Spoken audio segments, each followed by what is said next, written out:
Hey guys, I'm Dupes here, and welcome to another episode of On the Couch Rewind. And we continue again with our anticipation for X-Men Days of Future Past with X2, X-Men United. This here is what I would consider one of the best movies, or I should say one of the best comic book movies of all time. This is, hands down, 10 times the step up from X-Men 1. Why? Because we start off with Nightcrawler trying to kill the president. And probably one of the best scenes ever. But I'm getting ahead of myself as usual. So I'm going to start with the plot. The president is attacked by Nightcrawler, so the X-Men must find out what happened and who's truly behind it. And in doing so, have to team up with their arch nemesis Magneto, because it may mean the end of all mutant kind.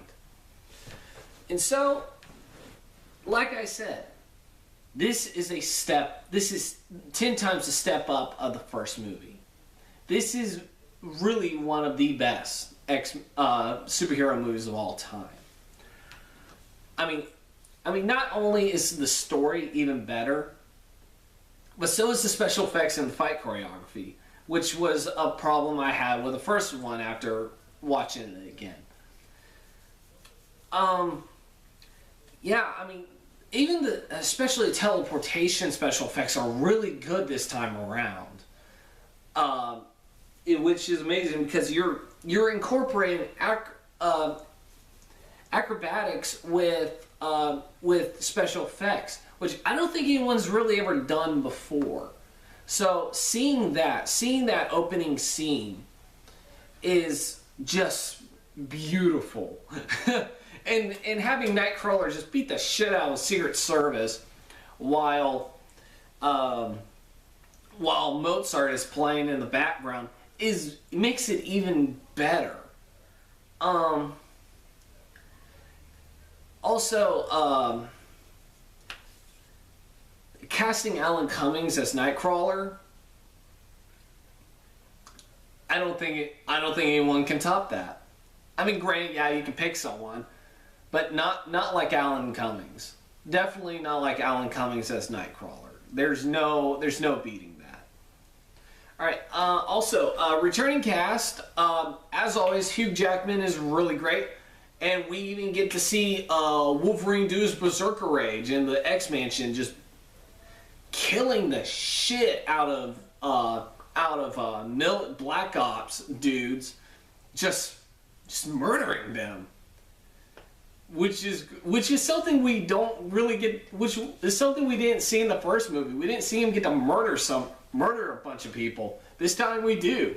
We get to see him in his berserker rage, which, again, was fantastic. Also, we get to see more of his backstory, along with the main villain, Colonel Stryker, played by Brian Cox, who, and this is something I like about the X-Men comics, is that you don't get, I mean, or I should say, you can't just have the same villains be evil mutants. You can't have it be like Magneto or Apocalypse or whoever, because there is the other threat of mankind, of humanity. Because humans hate mutants because they're afraid of them. They don't understand them. This time, they're taking a step further by having the humans be the main villains in this movie. Brian Cox really incorporates that very, very well into this by being obviously fucking insane because his son was a mutant, and he blames Xavier for not getting rid of the mutant disease. And he was also the one who gave Wolverine his adamantium skeleton.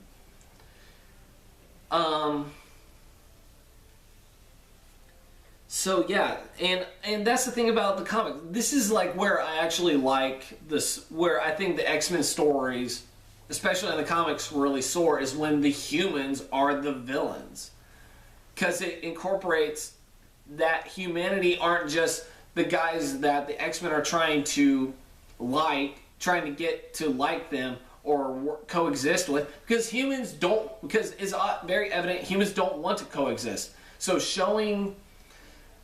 So they have to like give us human villains, humans who want to destroy the X-Men, who want to destroy mutants. What better way than to kidnap Xavier and trick him into using Cerebro to wipe out all of mutant kind? That's a pretty evil plan there. Famke Janssen really upped her game in this as Jean Grey, because then we get the setup for Phoenix, which was really good. Halle Berry as Storm, she's better. She doesn't have that obviously fake African accent, which is good. Xavier, as always, Patrick Stewart's always great. Ian McKellen's always great. I loved his escape attempt. I liked the fact that Mystique got more to do in this movie. I liked how she is actually being used as the infiltrator. Granted, yeah, the first movie did that, but not to the extent as this movie did. Also, Anna Paquin, good to see her do more than just being a screaming girl.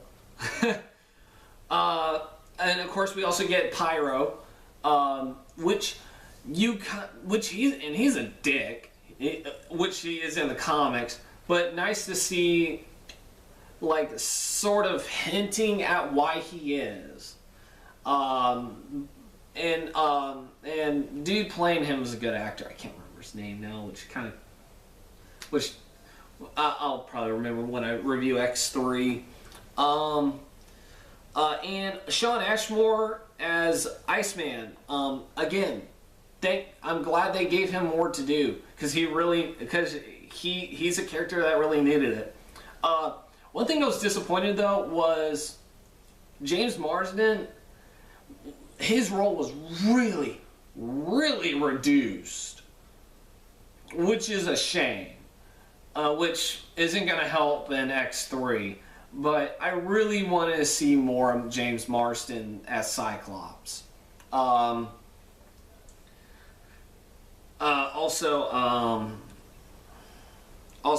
Colossus was really heavily promoted, but he doesn't do a lot.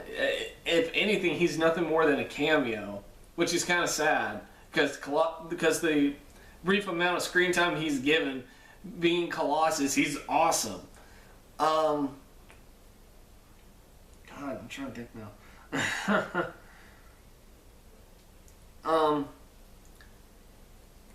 But yeah, the fact that the stakes are really raised this time, because it involves the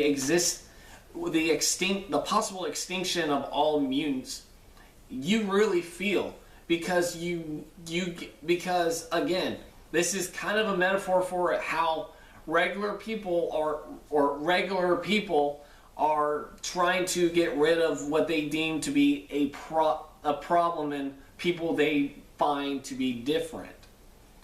They incorporated that really well. Whereas like the main voice for human for anti-mutants was Bruce Davison as Senator Kelly. This time you actually get to see more humans express their displeasure of mutants. Like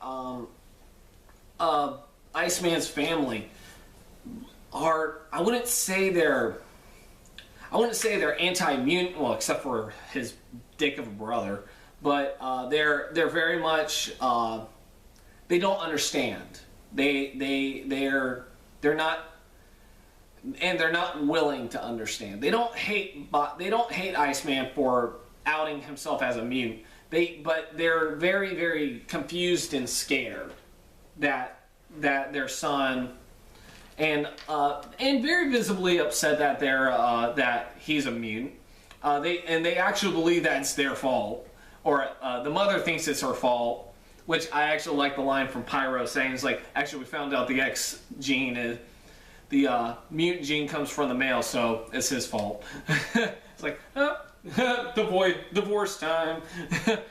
Oh god. Sorry. Trying to think. I didn't sleep well last night. I had a really great dinner. Oh god.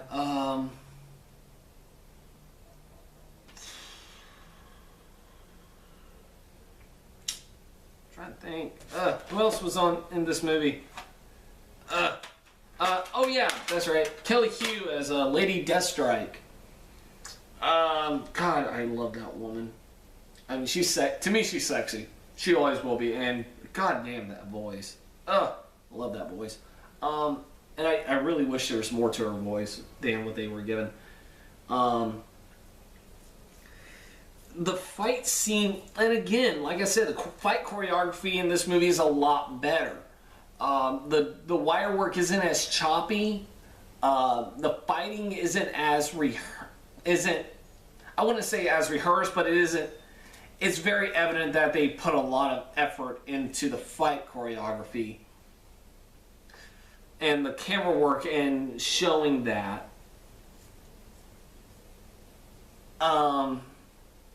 And making it, and also making it very, very tense and suspenseful. When I first saw this movie, I was really worried that Wolverine was going to lose. I mean, I really was. Like, I thought, it was like, oh my god, Wolverine, get out of there, kick her ass. So yeah. Seeing the fighting is really good.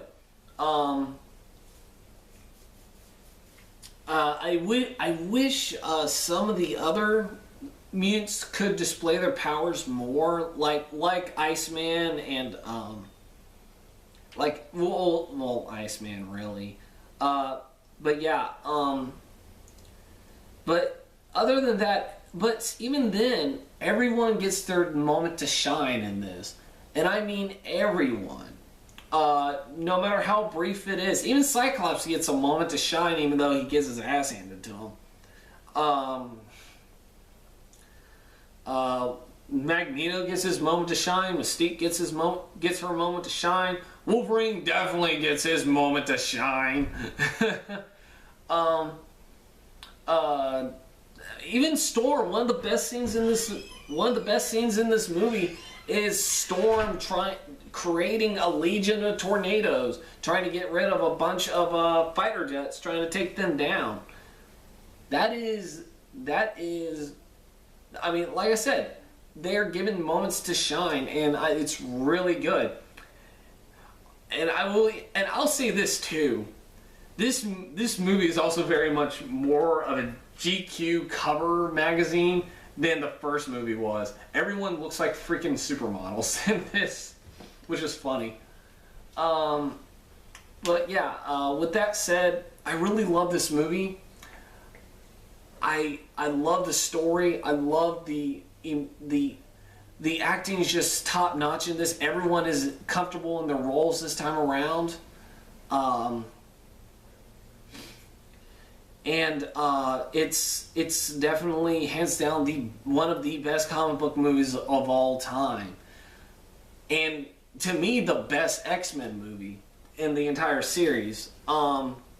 So with that said, I give X2 X-Men United a 9 out of 10. It's a good movie. I'm sorry, it's a great movie. I will watch it more and more every time. And so yeah, I recommend this to everybody who's a comic book fan. I mean, yeah, sure, you're gonna have your detractor, you're gonna have your skeptics, but even they can't deny how good of a movie this is. And if they do, they're in